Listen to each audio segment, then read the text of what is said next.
এক গরিব কৃষকের ছোট্ট একটি কুঁড়ে ঘর ছিল। তার সঙ্গে থাকত একটি মুরগি আর একটি সাদা কবুতর। কৃষক খুব দুর্বল হয়ে পড়েছিল।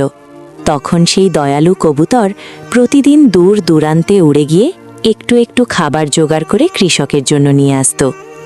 মুরগিটিও কৃষকের পাশে থাকত, তাকে সঙ্গ দিত। একদিন হঠাৎ মুরগিটি বাড়ি থেকে হারিয়ে যায়।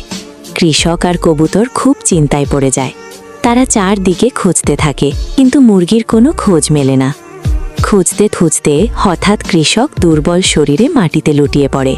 কবুতর ছুটে আসে, কিন্তু ততক্ষণে সব শেষ। কৃষক আর বেঁচে নেই। কবুতর কৃষকের নিথর দেহ দেখে আকাশের দিকে তাকিয়ে কান্নায় ভেঙে পড়ে।